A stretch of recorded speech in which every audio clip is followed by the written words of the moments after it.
Nah, sip. Oke. Bapak Ibu lihat sana, bisa lihat di depan juga. Dulu orang sukses itu kalau orang punya IQ yang tinggi, betul nggak? Dulu. Sekarang enggak. Sekarang orang sukses adalah orang yang punya ini pakai, lu kok punya keyakinan? Ini masih yang pakai question itu loh. EQ, yes, EQ. Itu pasti bahasa Inggris parkiran tuh ya. Ada Belanda datang toh, ada turis asing gitu diparkiri gitu. Back holiday katanya gitu. Belakang kosong libur yuk, belakang kosong libur katanya. EQ. Emotional questions. Berbicara emotional question itu berbicara tentang bagaimana Anda bisa berbicara tentang mengelola emosi Anda. Saya belajar itu, Pak. Tadi saya delay itu mengelola emosi betul. Wah, mengelola emosi. Apa yang saya lakukan, Pak Ketua? Saya buka Instagram, saya nonton film-film yang memotivasi saya untuk sabar. Sehingga, banyak orang udah marah-marah. Saya cuma, enggak. Karena kalau saya marah tidak menyelesaikan masalah. Betul? Mulai mikir ya. Makanya jadi pimpinan enggak usah marah-marah lah. Daripada nanti Anda memberi kebencian pada anak buah Anda. Di depan Anda, siap dan gitu. Beres dan. Anda pergi dan cuk ya. Kan repot sekali kan. Dan cuk itu Jawa Timur. Jawa Timur. Dan cuk klub katanya begitu ya. Oke. Nah. Oke. Tadi ada yang tepuk tangan kenceng ya waktu apa namanya? Pemimpin jangan marah-marah, tepuk tangannya kenceng, Pak. Itu pasti dianiaya staff itu pasti ya. Itu mesti lagunya yang tadi saya bilang, kita tetap staff gitu-gitulah. Terakhir. IQ, EQ, yes, SQ. SQ itu berbicara tentang spiritual question. Spiritual question itu berbicara tentang spiritualitas. Dia nggak ngomong tentang agama, tapi hubungan Anda dengan Sang Pencipta. Kalau Anda dekat dengan Sang Pencipta Anda, maka perilaku pikiran Anda akan terorientasi pada yang berhidup. Oleh karena itu, apa yang Anda lakukan akan selalu yang terbaik. Sehingga Anda berani ngomong, bekerja adalah ibadah. Suka saya kalau Bapak Ibu diam gini. Ada wajah-wajah pertobatan.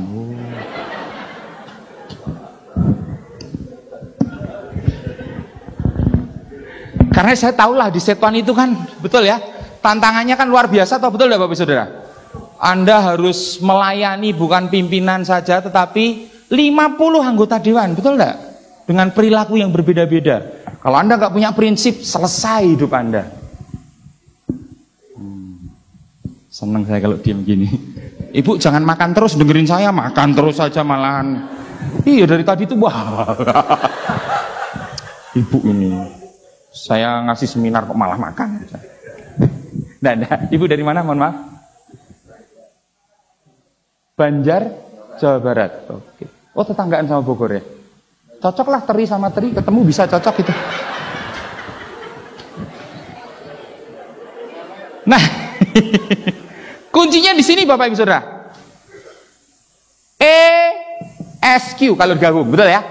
Emotional Spiritual Questions. Ini yang mau saya katakan. Kalau Anda ingin bangun motivasi etos kerja yang baik, Anda harus punya ESQ yang baik. Daniel Goleman mengatakan, ini memberi kontribusi 80% dalam mendesain pikiran dan perilaku kita. Sedangkan ini hanya memberi kontribusi 20%. Daniel Goleman. Pernah baca buku Daniel Goleman?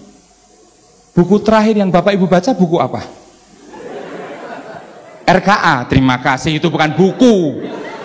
RKA dibaca. Wah, kelakuan ini. Apa Pak Roni yang Anda baca buku terakhir? Saya yakin pasti buku yang berakhir dengan kesedihan. Apa? Buku tabungan. Ya. Dibuka berulang kali, nggak naik-naik saldonya, kira-kira gitu.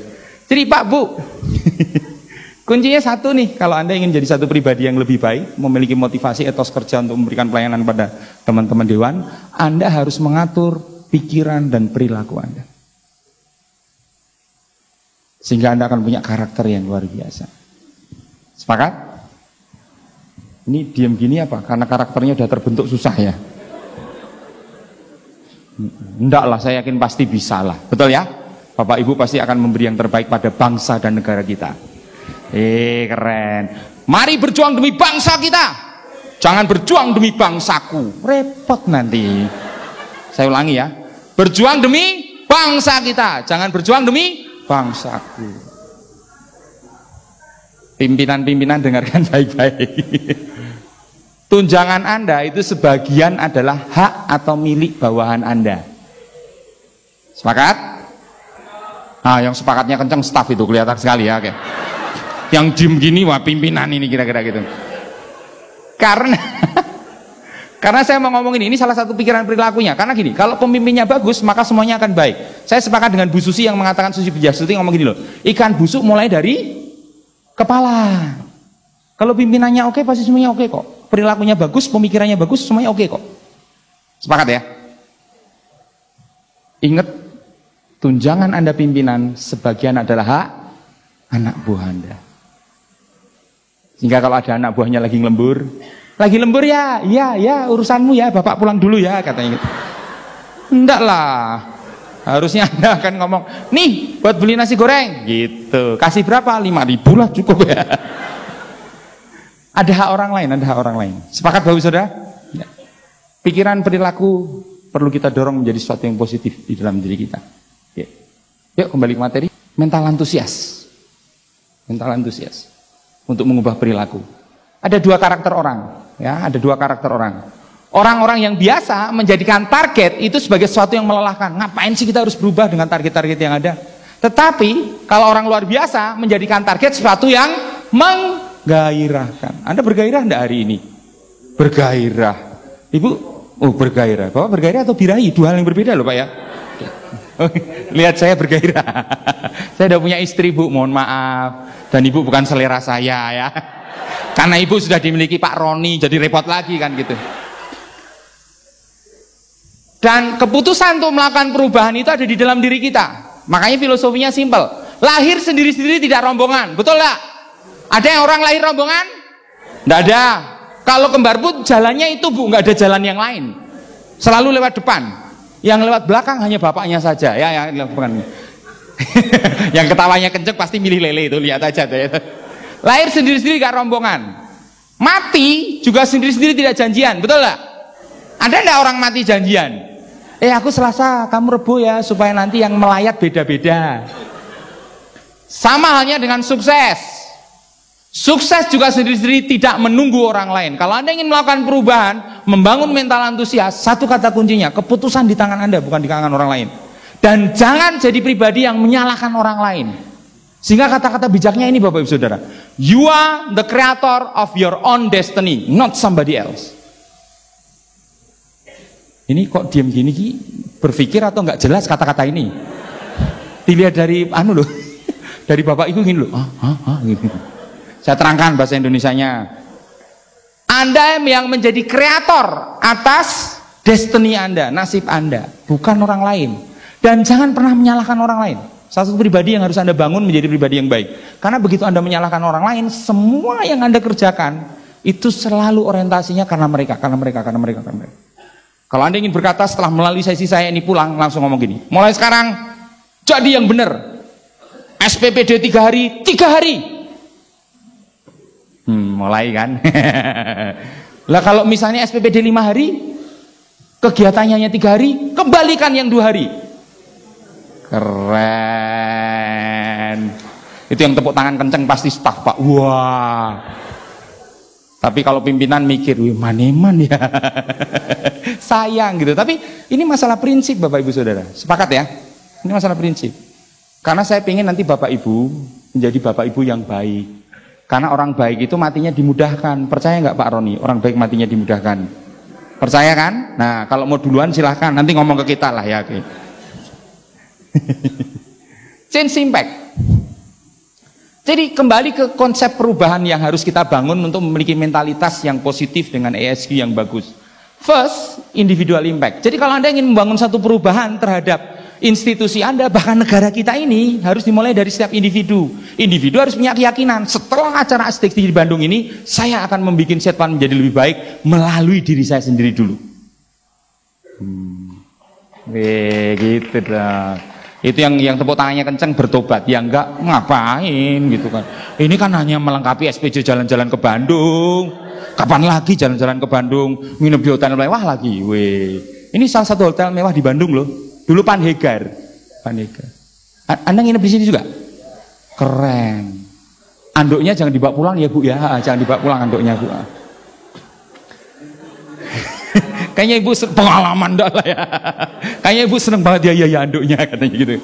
First individual impact. Yuk, mari setiap kita membangun dan membuat komitmen bahwa saya harus berubah. Karena Anda tidak bisa mengubah apapun kalau Anda tidak mengubah diri Anda. Sehingga kata-kata bijak, satu cerita mengatakan begini. Ketika aku muda, aku ingin mengubah dunia. Tapi begitu beranjak dewasa, aku tidak bisa mengubah dunia. Aku ingin mengubah bangsaku. Ternyata nggak bisa juga.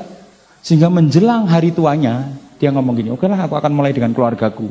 Dan ternyata nggak bisa juga. Sebelum dia meninggal dia baru sadar. Kalau Anda ingin mengubah di sekeliling Anda, ubahlah diri Anda sendiri. Jadi mulai nanti setelah pulang dari acara ini, kalau diajak aneh-aneh, enggak. Anti datir, enggak. Hidup yang benar, keren banget. Kalau ini staff, nggak ada pimpinannya, ngomong sama staff Anda. Pak, kata Pak Eko Suseno, kita harus hidup benar. Bapak ikut atau enggak? Kalau Bapak nggak ikut, Bapak yang pindah atau saya yang pindah. Gitu aja nanti. Pasti kalian yang pindah, percaya omongan saja lah. Nggak usah aneh-aneh lah ya, nggak usah aneh-aneh ya. Ini jadi provokator nih saya ya. First individual impact and then organization impact. Perubahan itu akan terjadi kalau setiap individu melakukan perubahan. Saya punya keyakinan itu Pak. Kalau setiap orang mau berubah, hidup bener, nggak perlu KPK tuh menurut saya. Bener nggak? Karena semuanya bener. Kenapa KPK masih perlu? Karena kita belum bisa hidup bener. Ini kalau masalah gini kok Bapak Ibu pada diam ini apa karena bertobat? Terima kasih Pak Ketua. Merenung. Indikatornya Pak Roni lah ya. Kalau Pak Roni berubah, semuanya berubah lah kira-kira gitu aja lah ya. Oke, sip. Berubahnya itu tadi Pak. Dari teri menjadi koki Pak ya. Sehingga teorinya ini Pak. Change will start with individual. Perubahan akan dimulai dari setiap individu and will cause a rippling effect in organization. Dan dia akan memberi dampak terhadap organisasi. Jadi perubahan dimulai dari diri sendiri. Yuk pulang bikin komitmen. Aku berubah. Keluar dari ruangan ini Anda langsung ngomong gini, aku berubah gitu. Mesti suami Anda atau istri Anda ngomong gini, kamu udah usah ikut pelatihan, gila setelah pelatihan ini. Berubah katanya begitu kan ya. Oke. Perubahan itu butuh transformasi. Dan kalau kita ngomong transformasi, saya suka kata-katanya James Quick. Dia ngomong gini, if you take the same action every day, you will always get the same result. If you want a different result, then you must change your action. Yuk kita ubah action kita. Salah satunya membangun mindset positif. Beri makan positif di dalam serigala Anda yang baik. Setiap pagi harus gini Pak, energi positif. Gagah ganteng kaya, energinya positif gak? Positif. Tapi kalau ngomong gini, goblok kere pekok, energinya negatif Pak. Ngerti maksudnya ya? Mulai sekarang. Saya tiap malam mengafirmasi diri saya dan istri saya sebelum tidur. Kita pakai headphone, kita bikin kata-kata afirmasi positif ketika kita mau tidur mau enggak. Karena saya percaya 88% kegiatan kita didominasi oleh otak, pikiran, bawah sadar. Dan sudah agak ngefek. Dulu saya orang yang emosional, sekarang enggak. Dulu kalau diselip, kenceng-kencengan. Tapi sekarang mungkin dia lagi buru-buru gitu. Delay tadi saya, bisa mengelola emosi saya. Mungkin Tuhan sedang mempersiapkan yang terbaik bagi saya di Bandung gitu. Ketemu dengan orang-orang yang kayak Pak Roni. Keren loh Pak Roni ini, langka beliau ini. Makanya keren. Nggak tahu kok saya saya dengan Pak Roni ini kok punya ikatan emosional ya Pak ya. Makanya kalau deket gini rasanya emosi terus Pak. Pak nanti foto dengan saya Pak, nggak tahu Anda itu saya kayak rektor saya gitu loh Pak John Joy Halu itu.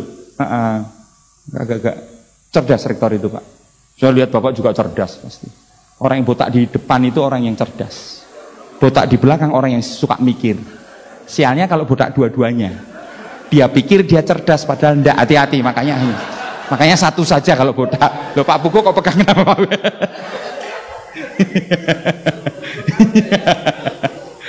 Oke.